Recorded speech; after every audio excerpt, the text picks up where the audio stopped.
लिखे हैं गुरु महाराज जी, ऐन महल पट बंद कै चलू सुखमन घाटी हो, दृष्टि डोर स्थिर रहे तम बिच ही में फाटी हो, खुले राह आसमान की टूटे भ्रम टाटी हो। भ्रम की टाटी जब टूटती है तो रूप ब्रह्मांड के अनेकों रूपों को साधक अपने अंदर में देखता है। 2 भुजा वाला, 4 भुजा वाला, 8 भुजा वाला, 100 भुजा वाला, अनंत भुजा वाला, अनेक रूपों को देखता है।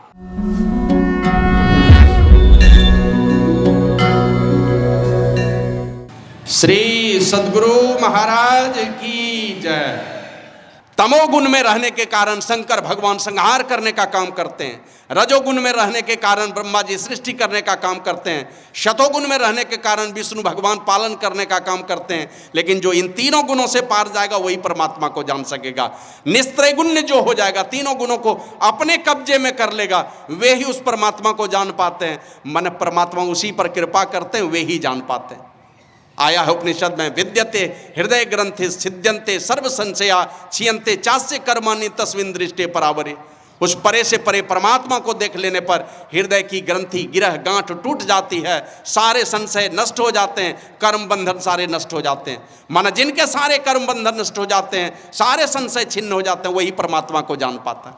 वाल्मीकि मुनि नमूना है वहाँ पर बैठे हुए, फिर भी कहते हैं हे राम तुम रहना ही चाहते हो, पूछे हो मोई कि रहूं कहाँ, मैं पूछत सक चाहूँ। हे राम जी मुझे तो लज्जा संकोच हो रहा है, आप प्रभु जी कहाँ नहीं हैं, आप ही बता दीजिए कौन ऐसी जगह है जहाँ पर आप नहीं हैं। मतलब जर्रे जर्रे में वो परमात्मा, कन कन में वो परमात्मा है। और वो परमात्मा राम जी आए हैं मनुष्य का शरीर धर करके, कहते हैं मैं कहाँ रहूं, तो कहते हैं आप ही बता दीजिए कहाँ, कौन ऐसी जगह है जहाँ खाली है तो मैं आपको रहने का जगह बतला दूं। माने स्वरूप से वो परमात्मा जर्रे जर्रे में जैसे काठ में अग्नि छिपी हुई है, मेहंदी में लाली छिपी हुई है, उसी प्रकार वो परमात्मा जर्रे जर्रे में छिपे हुए हैं। जर्रे जर्रे में जैसे फूलों की हर एक पंखुड़ी में खुशबू है, आप मेहंदी का हर पत्ते में लाली है, दूध के हर एक बूंद में घी है, उसी प्रकार परमात्मा से तिल भर भी कहीं खाली नहीं है। फिर भी वाल्मीकि मुनि कहते हे राम अगर तुम रहना ही चाहते हो तो मैं तुम्हारे रहने का जगह बतलाता हूँ। वाल्मीकि मुनि भगवान को बतला रहे हैं रहने का जगह। अरे रहने के लिए तो तिल भर भी उनसे खाली नहीं है। मन जहाँ पर प्रकट हो जाते हैं परमात्मा, जहाँ पर उनकी कृपा बरस जाती है, वो जगह वाल्मीकि मुनि बतलाते हैं जो हम तमाम भक्तों के लिए बिल्कुल अनुकरणीय है। बिना उनको अपने जीवन में उतारे परमात्मा का साक्षात्कार नहीं हो सकता है। वाल्मीकि मुनि कहते हैं जिनके श्रवण समुद्र समाना। पहली जगह परमात्मा कहाँ मिलेंगे, का ऐसी अवस्था में आप अगर पहुंच गए तो परमात्मा का साक्षात्कार हो जाएगा। है सब जगह साक्षात्कार हो जाएगा आपको उस समय जो वाल्मीकि मुनि कह रहे हैं। जिनके श्रवण समुद्र समाना, कथा तुम्हारी सुभग सरी नाना।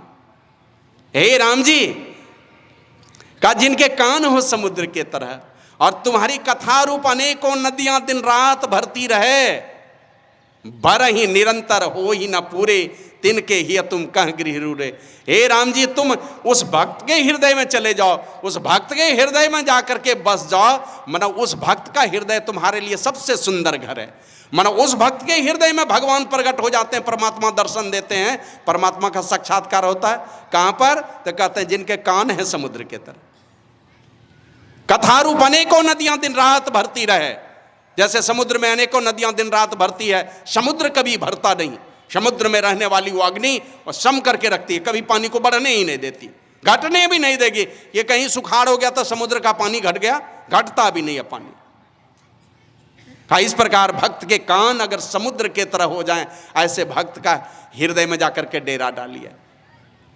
तो ऐसा भक्त कहाँ मिलेगा कि कथा रूप अनेकों नदियां दिन रात भरती रहे? नहीं भरेगी। सुनाते सुनाते अभी 2 घंटा सुनाएंगे, आधा सब आदमी भाग जाइएगा, 10-20 लोग बच सकते हैं, सब भागिएगा। और नहीं तो सुनाने वाला ही भाग जाएगा, कहेगा हम थक गए अब सुना नहीं पाऊंगा। तो हमारे गुरु महाराज इसके विषय में बतलाते थे, बाहर की कथा को चाहे कितना हो बढ़िया सुनने वाला है, अनवरत नहीं सुन सकता। बाहर की कथा को कोई अनवरत नहीं सुना सकता। 1-2 घंटे 4 घंटे 6 घंटे सुनाएंगे फिर थक जाएंगे। लेकिन कहते हैं बाबा कबीर इसको चित्त से शब्द सुनो सरबंदे, उठत मधुर धुन रागरी। तुम्हारे अंदर में मधुर ध्वनि, परमात्मा की ओर से आने वाली ध्वनि बज रही है, उस शब्द को अगर सुन लोगे। दरिया साहब बिहारी कहते हैं, सोबत जागत उठत बैठत टुक विहीन नहीं तारा, झिनझिन जंतर निस दिन बाजे जम जालिम पजियारा। तुम्हारे अंदर में परमात्मा की आवाज आ रही है। कोई साधक उस ये योग्यता अगर हासिल कर ले, संतों की युक्ति प्राप्त करके, अगर उस शब्द को कोई साधक पकड़ पाता है, वो झिनझिन जंतर घंटी बजती रहती है दिन रात, और उसको जो सुनता है, जम आपके डर से भागेंगे, जम का साम्राज्य नहीं चलेगा आपके ऊपर, आपकी अपनी मौज और मर्जी हो जाएगी। झिनझिन जंतर जिस दिन बाजे, कब? तो कहते हैं सो बात जागत उठत बैठत। सोए रहेंगे तो भी घंटी बजेगी, जगे रहेंगे तो भी घंटी बजेगी, और उठे बैठे जिस अवस्था में रहेंगे अंदर की घंटी बजती रहती है। परमात्मा की सारी लीला को साधक सुनता रहता है।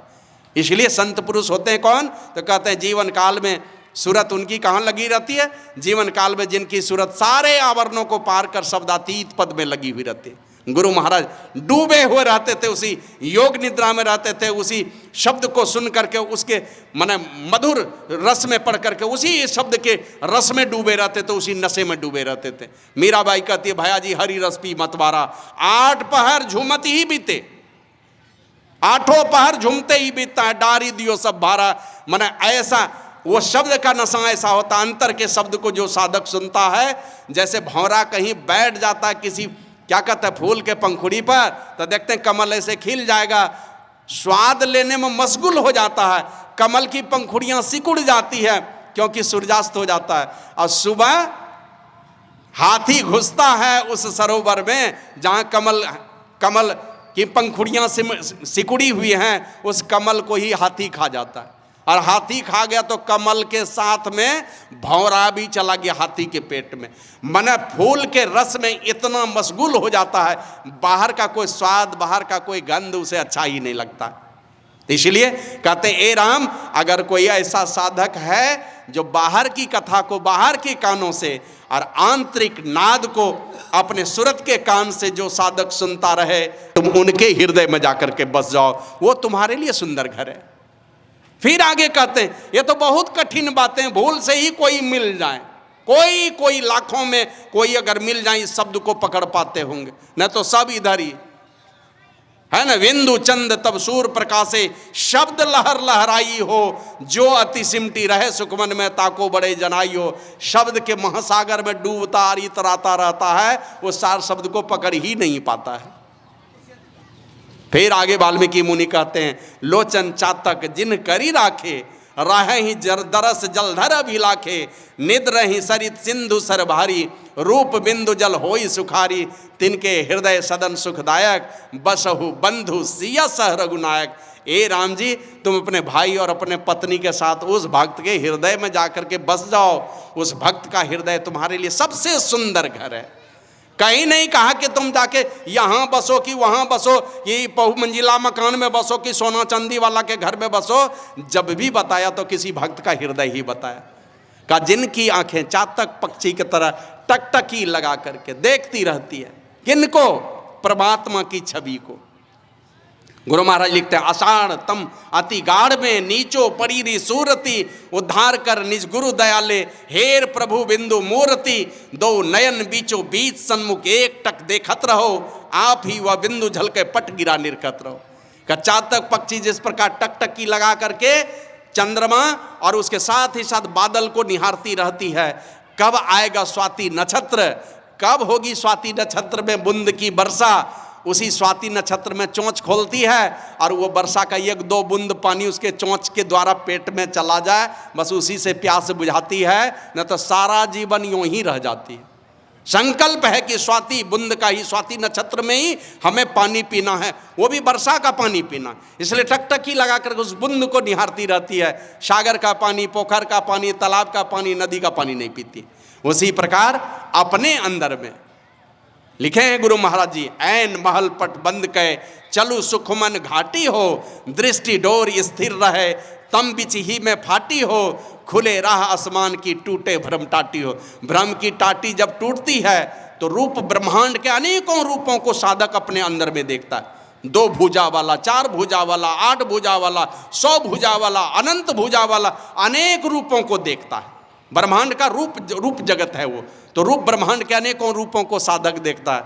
लेकिन कहते हैं चौभुज और अष्टभुज जो, अथवा अनेक भुज जो, आश्चर्य तेज पुंज जो, इनसे लगन छुड़ा दो। किसी में हमारा लगन जुड़ा हुआ नहीं, इनसे सूरत मेरा हटा दो, नहीं लगे उसमें, क्योंकि वो परमात्मा नहीं है। जो दिशे सो तो है नहीं।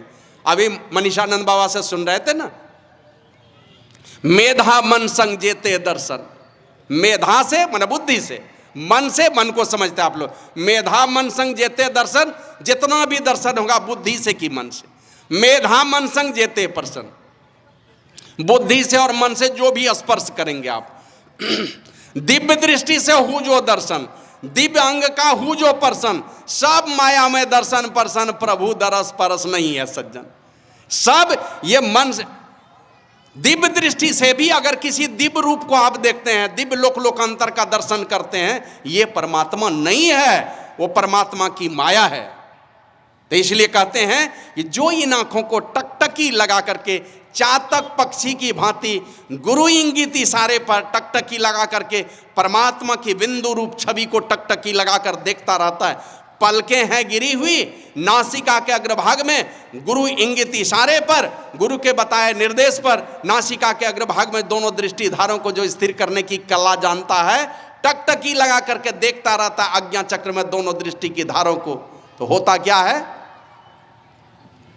पहले होता नाद बिंदु से फिर जमाया पानी का, उसी बिंदु में नाद की प्राप्ति होगी। लेकिन उस बिंदु को पहले दर्शन तो करे।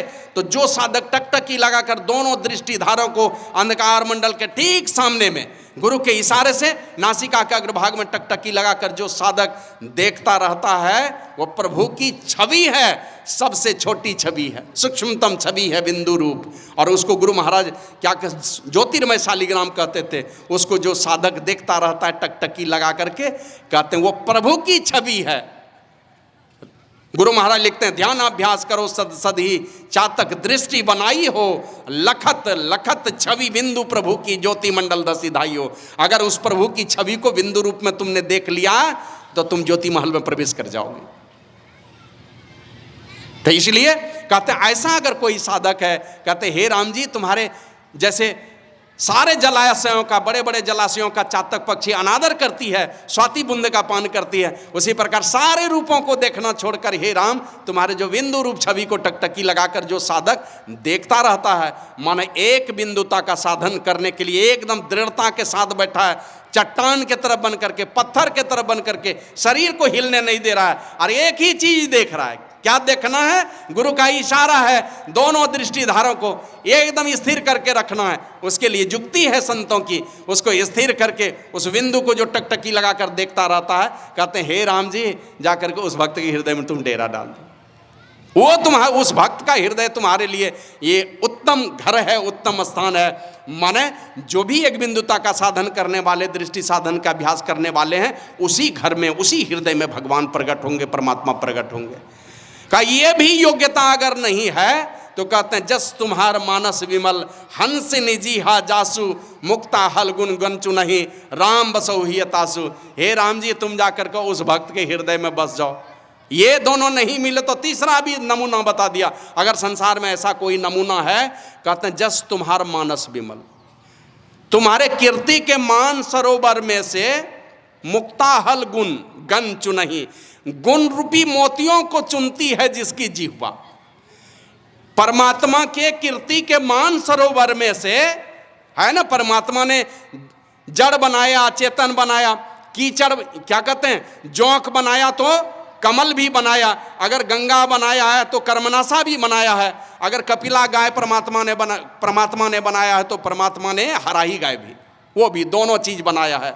जड़ चेतन गुण दोषमय, विश्व किन्न करतार, संत हंस गुण गहई पया, परिहरि बारी विकार। हंस क्या करता है? दूध में चोंच लगाया तो पानी भर अलग होता जाएगा, जितना छेना है वो हंस के पेट में चला जाता है। माना संत रूपी हंस क्या करते हैं? गुण रूपी मोतियों को चुनते हैं। तो वही कहते हैं भगवान श्री राम को वाल्मीकि मुनि, कि जस तुम्हार मानस विमल, तुम्हारे कीर्ति के मान सरोवर में से जिसकी जिह्वा रूपी हंस ने केवल गुण रूपी मोतियों को चुने, मन चुन चुन करके परमात्मा के गुणों का ही बखान करे। अगर किसी तरह का दुर्गुण कहीं कुछ दिखलाई पड़ता है, वो हमारे अबोध होने के कारण दिखलाई पड़ता है। रामचरितमानस में लिखा है, मुकुर मलिन अरु नयन बेहुना, राम रूप देखहीं किमि दीना। मुकुर है गंदा, मन रूपी दर्पण है गंदा, और नयन बिहुना मन दिव्य दृष्टि से विहीन है हम। आत्मदृष्टि के तो बात ही छोड़ दीजिए। मन है, मन रूपी दर्पण हो गया गंदा, और मन रूपी दर्पण हो गया गंदा, और नयन से विहीन है, मन दिव्य दृष्टि से विहीन है। तो राम का रूप कहाँ से देखिएगा, कहाँ से पहचानिएगा। किसी दिव्यांग को, किसी सूरनाश को दिखा दीजिए हाथी, पैर पकड़ा दीजिए तो कहेगा केले के थम जैसा हाथी होता, कान पकड़ा दीजिएगा तो कहेगा सूप जैसा होता है, क्योंकि बस वही देखा है। पूरे शरीर को जिसने देखा वही हाथी का वर्णन कर सकता है। तो वही कहते हैं, जो हे राम तुम्हारे कीर्ति के मान सरोवर में से, तुम्हारे गुणों के मान सरोवर में से, जो गुणों को चुन चुन करके जिसकी जिह्वा रूपी हंसिनी दुनिया में बखान करे, खाली गुणों का ही बखान करे, भगवान के गुणों का ही बखान करे, हे राम जी तुम उस भक्त के हृदय में डेरा डालो। माने ऐसे भक्त का हृदय भगवान का सुंदर घर है।